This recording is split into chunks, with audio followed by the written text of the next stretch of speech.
Invista onde dá mais retorno. Seus talentos naturais. Talentos para o Sucesso. O podcast para quem deseja aumentar seus resultados, focando no seu jeito natural de sentir, pensar e agir. Olá, seja muito bem-vindo a mais esse episódio do podcast Talentos para o Sucesso. Hoje, Beca começando com uma vibe um pouco mais leve, uma vibe de férias. E aí, já tá curtindo as férias ou não, Beca? Já tô no ritmo de férias, viu? Tô no ritmo de férias também. Bom, a gente tá aqui hoje por uma série. Vocês que já são ouvintes do Talentos para o Sucesso há bastante tempo sabem que todo final de ano, pra gente poder descansar um pouco, a gente faz uma série de episódios curtos que você pode ouvir aí no decorrer das semanas, agora nesse final de ano e começo do ano que vem. Assim você não fica sem episódios e a gente não morre de burnout. Por isso, nós vamos começar uma série de 7 episódios, onde nós vamos falar de algo extremamente importante, extremamente relevante, que é como usar a metodologia de pontos fortes sem fazer o assessment. É possível isso? O que é essa metodologia? Qual a diferença de Strengths-Based Coaching e de Clifton Strengths? Tudo isso você vai aprender aqui nessa série de episódios. Então, eu quero proceder àquela abertura que você já está acostumado. Se você está caindo aqui agora pela primeira vez, segue a gente, assina aí no seu player de podcasts ou no YouTube, dá o seu curtir aí se você estiver ouvindo no YouTube, compartilha esses episódios, são episódios curtos, então quem ouvir vai poder ter um gostinho do que é o Talentos para o Sucesso, para depois virar nosso ouvinte, nosso assinante definitivo. Se você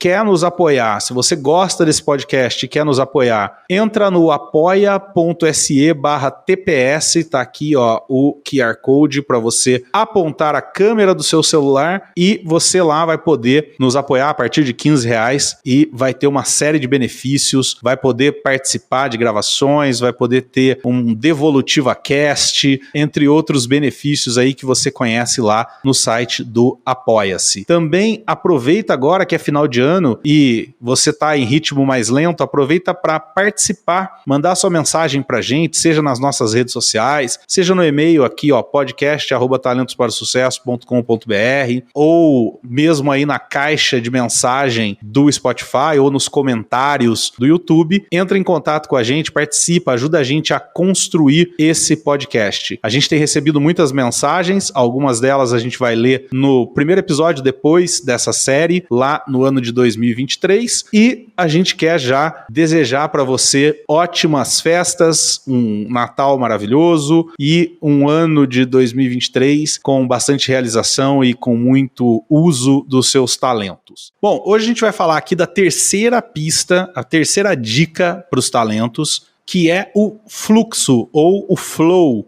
Se você caiu de paraquedas aqui agora, volta lá no episódio 119, ouve o episódio 119 que vai falar sobre o que é isso que a gente está falando aqui, o que são essas pistas para talentos e por que é importante ouvir sobre isso. Depois, quem sabe, você ouve o episódio 120, onde a gente falou de desejo. Quem sabe você ouve o episódio 121, que a gente falou sobre rápido aprendizado. E hoje a gente fala de fluxo. E fluxo, na definição da Gallup, é: em quais atividades você pareceu saber automaticamente os passos a seguir? Eu acho, Beca, que essa pista não tem uma explicação muito boa aqui. Eu acho que a gente pode explicar melhor o que é o flow. Sim. Né? O flow, para quem está ouvindo, fluxo vem do flow, que é uma teoria do Mihaly Csikszentmihalyi, que criou essa ideia do flow. Mas explica melhor, Beca, como é que eu sei que eu estou em flow? Quando que eu sei que eu entrei em flow? Tem algumas dicas ali, né, pra gente perceber que a gente tá em flow, mas basicamente você entra em flow quando você tem ali duas variáveis, que é o desafio, autodesafio. Então, quando você tem um desafio grande, mas você tem habilidades suficientes para aquele desafio. Então, quando você cruza essas duas variáveis, que é você ter um desafio, você ser desafiado e você ter habilidades para esse desafio, você entra no estado de flow.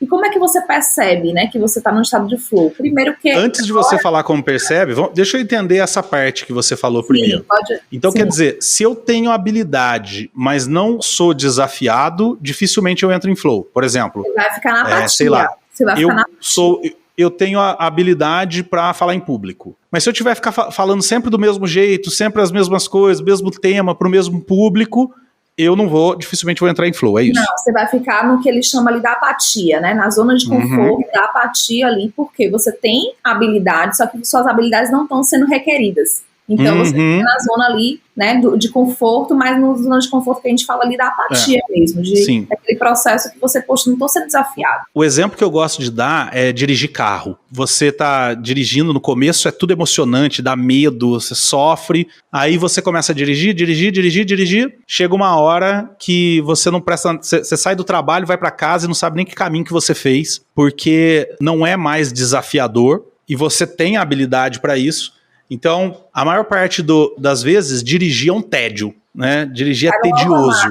Né? Porque tá no automático. Então, eu tenho habilidades para isso, mas não tem nenhum tipo de desafio. Então, eu entro num tédio. Corrida, num desafio aí. Pronto. Aí você tem habilidade e você tem desafio. Aí você vai entrar em flow. Talvez um exemplo seja, né? Não precisa ser necessariamente uma corrida para dar de exemplo, mas talvez um exemplo seja, por exemplo, quando você vai para uma cidade grande a primeira vez dirigir, sim. Ou quando você está indo para a praia, né, que é uma coisa diferente, e aí tem o trânsito, né, e você está atento ali, então você está naquela concentração, aquele nível de concentração, e você é bom naquilo, você curte, né, porque eu não curto muito dirigir, mas tem gente que curte dirigir e tal, e aí o que vai acontecer é que muitas vezes você vai chegar na praia e falar, nossa, já cheguei, né? Você não vai nem perceber que o tempo passou, né? Exatamente. O oposto também, Beca, quer dizer, eu sou desafiado, mas não tenho habilidade. Me colocam numa corrida, eu não sei dirigir. Aí você vai para a zona do estresse, né? Então você vai para o processo de estresse, porque você tem ali um desafio muito grande e você não tem as habilidades compatíveis com aquele desafio.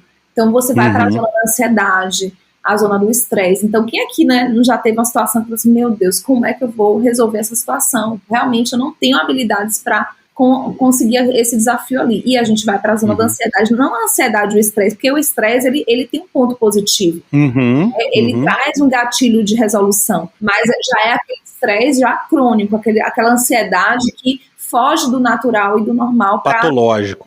Isso, patológico mesmo. Então você vê muita gente no ambiente, por exemplo, de trabalho, num nível de ansiedade muito grande. Por quê? Porque ela está num processo, né, e ela está num cargo, num perfil ali de descrição, né, de atividades que ela não tem as habilidades para aquilo, ela não consegue o resultado, ela tem esforço, tem a dedicação, mas ela não consegue chegar naquele processo. E muitas vezes, como líder, você às vezes modificar aquela pessoa de lugar, você já vê o resultado mudar completamente. Perfeito. É importante que a gente observe isso, né? Ou às vezes você dá um treinamento para a pessoa, um desenvolvimento de uma habilidade que ela não tinha, e aí você percebe que a grande parte daquele estresse, daquela tensão que ela tinha antes, agora sumiu. Sim. Porque agora ela é desafiada, continua sendo desafiada, mas agora ela tem habilidades para isso, né? Então, se a gente olhar isso, trouxer isso para o líder, então, olha só, 2 cuidados que o líder tem que ter. O primeiro é não desafiar quem não tem habilidades para cumprir aquele desafio. Sim. E não deixar de desafiar uma pessoa que tem habilidade suficiente para atingir um índice, um número, um resultado maior do que aquele que ele está entregando agora, né? Perfeito, Rô. E é importante a gente observar essa questão do flow, porque tem esse flow, né, no processo individual, mas quando você está trabalhando em equipe, inclusive você atinge um flow coletivo. Então, legal. Você atinge o flow coletivo ali. Quando individualmente cada um sabe o seu papel, tá encaixado realmente nas habilidades de cada um ali. Então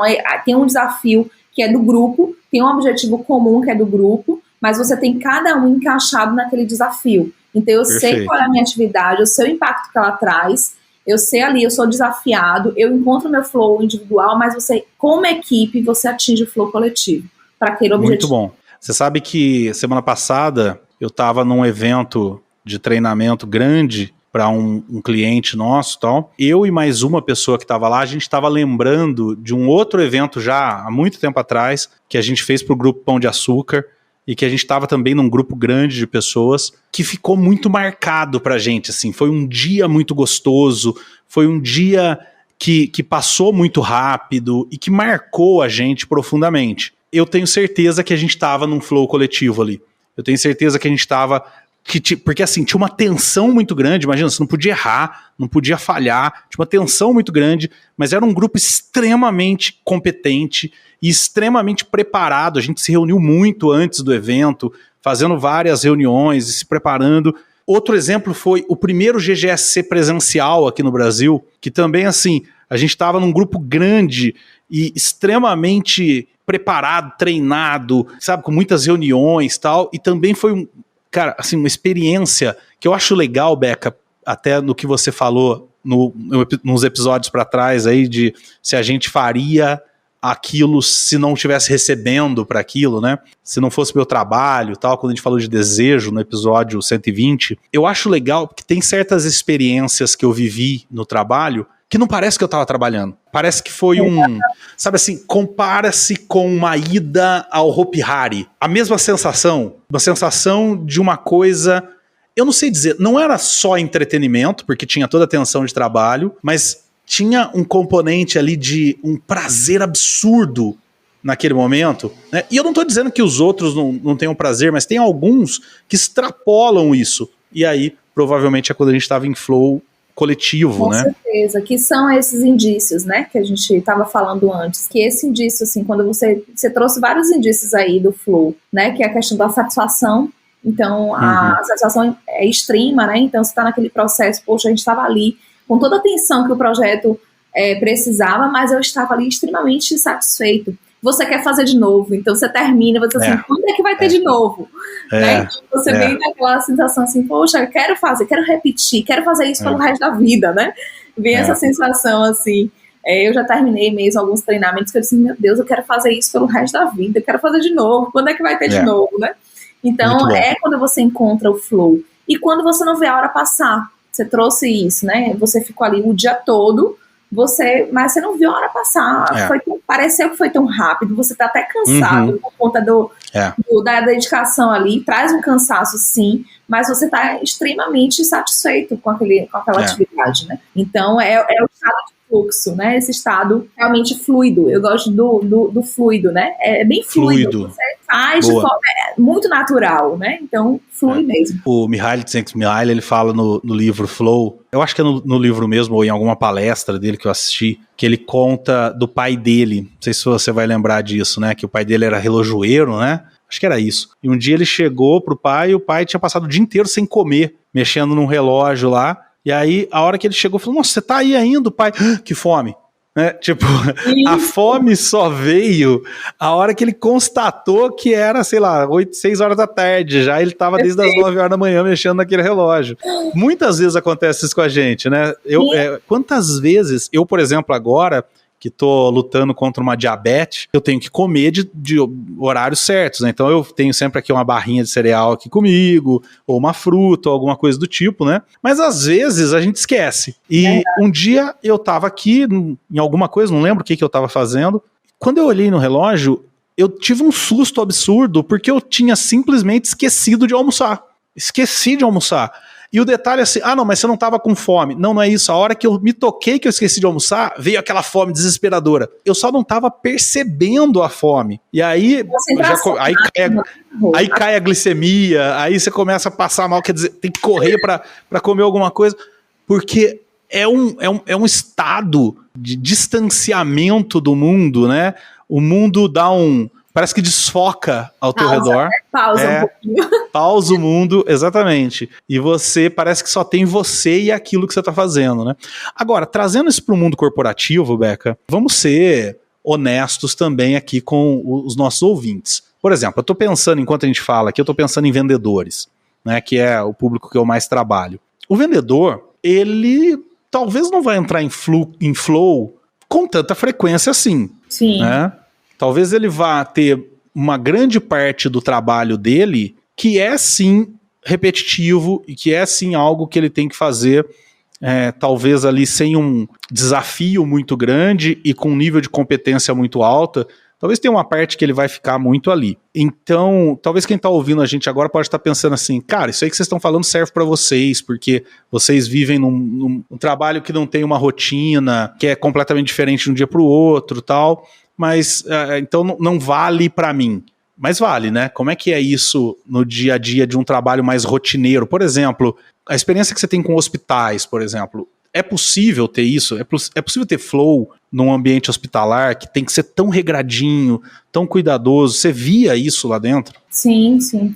É o que você trouxe, né, Rô? Tem algumas atividades que realmente a própria rotina, né, ela vai tirando esse processo. Por isso que a gente tem que encontrar aí, mesmo numa rotina, numa atividade, como você trouxe aí do vendedor, ou na área hospitalar, na área, né, de saúde, que tem uma atenção por si só, né, maior. Então, tem realmente algumas atividades que vão ser rotineiras ali. Então, a gente não vai estar fazendo 100% do nosso tempo uma atividade que vai nos trazer o flow. Então, até a gente tem algumas atividades que eu digo assim, hoje mesmo estava fazendo algumas atividades, né, aqui de manhã, que eu falei, nossa. São chatas, São chatas, mas a gente tem que fazer como empreendedor, né, então como realmente você acaba tendo que fazer. Mas é importante você descobrir a sua forma, mesmo naquele processo rotineiro. Então, qual é o seu toque? Qual é realmente a sua forma única de fazer aquela atividade? Então, né, no hospital mesmo, você vai cuidar, às vezes, de um paciente que está ali, não está com cheiro agradável, né, não está numa situação, está totalmente dependente, você vai estar pegando, às vezes, peso, você vai estar realmente cansado, mas qual é a sua forma, né, qual é o seu toque ali? Então, é a conexão que te liga, é o significado daquele trabalho, então, qual é a causa maior ali? E você realmente vê profissionais de saúde fazendo uma atividade super desafiadora, como essa que eu falei aqui, mas alcançando o flow. Por quê? Porque ela vai se conectar. Então, ao invés dela fazer reclamando ali, fazer só atividade de forma automática, ela está se conectando com a pessoa que está ali. Então, você realmente descobrir, né, o que é que te faz levar esse flow. Foi o quê? É a atividade ali, é a conexão com a pessoa, é o impacto que você traz, é o resultado, o vendedor mesmo, é o fechamento, é o uau, né? Tipo, fechei aquele processo. Então, como é que eu vou alcançar ali? Através da comunicação, eu gosto de falar com pessoas. Então, isso é o que me leva ao flow. Da mesma forma que a gente falou antes, é observar. É realmente você observar e você entender dentro de cada atividade, né? E as atividades têm em comum o que é que te leva ao flow. É o que? A conexão com as pessoas, é a comunicação, é você ensinar. Então, às vezes, a pessoa gosta de passar o conteúdo ali. Exatamente. Então, ele tem como ser vendedor e ele trazer um ensino ali para alguém. Para o cliente. Ele pode ensinar o cliente como usa o produto dele. Para o cliente. Então, isso, às vezes, é o flow que ele vai alcançar. Não é a venda em si, mas ele agregar ali o valor. Então, é realmente você descobrir o que te causa esse flow e dentro da sua atividade, mesmo ela sendo mais automática, mesmo ela sendo mais rotineira, você encaixar a sua forma, que é isso que vai te trazer o flow. Perfeito. E pro líder, eu quero dar uma dica muito simples e prática, que é o seguinte: toda vez que você falar com um liderado teu e ele não ouvir, porque ele tá fazendo alguma coisa, pergunta pra ele o que ele tá fazendo. Toda vez que você falar e ele, sabe, às vezes o cara tá no computador, você fala com ele não responde, nem ouve, sabe? Quando acontece muito de quando a gente tá assistindo TV, né? E aí a esposa ou o marido fala e você simplesmente não ouve. Não ouve, meu, não é que não dá atenção, não ouve mesmo. Pergunta, quando isso acontecer no ambiente de trabalho, com o teu liderado, pergunta pra ele, o que você tá fazendo? Aí ele vai te falar, eu tô, sei lá, fazendo cálculos numa planilha. Aí pergunta, por que você gosta disso? É legal? É bom fazer isso? É bom pra caramba, eu adoro fazer isso.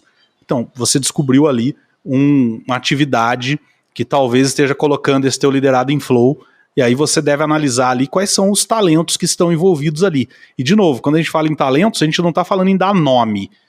É o analítico, é o não sei o que, não. Quais são os talentos que estão ali? Concentração, interesse por números, gosto por Excel, o que tem ali dentro que está fazendo esse liderado entrar tão profundamente naquela atividade que ele não te ouve.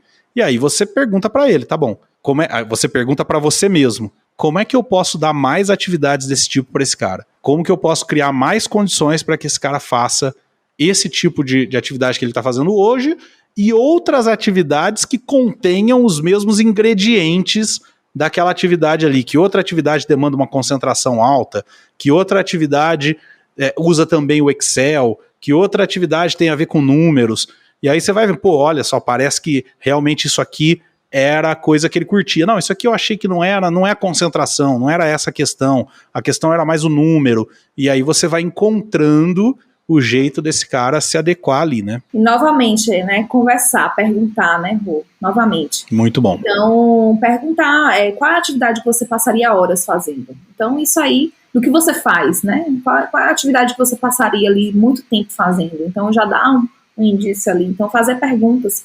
De todas essas dicas que a gente deu aqui em relação ao fogo, transforme em perguntas e converse, vai investigando junto com a sua equipe. Bom, para você que ouviu até aqui, muito obrigado. Obrigado por compartilhar aqui com a gente seu tempo nessas férias. Que legal poder contar com você nesse momento de descanso e ainda assim continuar aprendendo. Lembra de entrar em contato com a gente aqui pelo podcast @talentosparosucesso.com.br ou nas nossas redes sociais, de se inscrever, de compartilhar esse episódio com seus colegas, com seus amigos. Ajuda a gente a divulgar o Talentos para o Sucesso. A gente faz esse trabalho com todo carinho para vocês, então nosso pagamento é que você compartilhe esse programa com seus amigos e mais gente venha nos ouvir, ou então, se você quiser pagar aí sim em dinheiro, você pode fazer uma contribuição aqui, ó, nesse QR Code, apoia.se/TPS, e lá, além de nos ajudar a manter esse programa funcionando, esse programa existindo, você ainda tem uma série de benefícios que, por ser apoiador, você passa a ter direito. Também quero pedir que você comente, que você deixe os seus comentários, seja no YouTube, seja no Spotify ou em qualquer outra plataforma de áudio, e mantenha contato com a gente, esteja atento aos episódios que virão aí em 2023, com certeza a gente vai construir bastante coisa legal. A gente se vê então na semana que vem, na terça-feira, às 7 horas da manhã, para mais um episódio dessa série de episódios em férias. Um grande abraço e tchau, tchau e boas festas. Tchau, tchau, gente. Boas festas para vocês, boas férias, bom descanso. Obrigado por ter ouvido o podcast Talentos para o Sucesso. Acesse nossos sites talentosparosucesso.com.br para mais informações sobre como assinar gratuitamente esse programa em seu aplicativo de podcasts favorito e não perder nenhum episódio. Precisando de coaching ou treinamentos, entre em contato, diga que é ouvinte do podcast e receba um belo desconto. Quer ter ainda mais sucesso? Crie parcerias, compartilhe esse podcast com seus contatos e vamos juntos melhorar o mundo.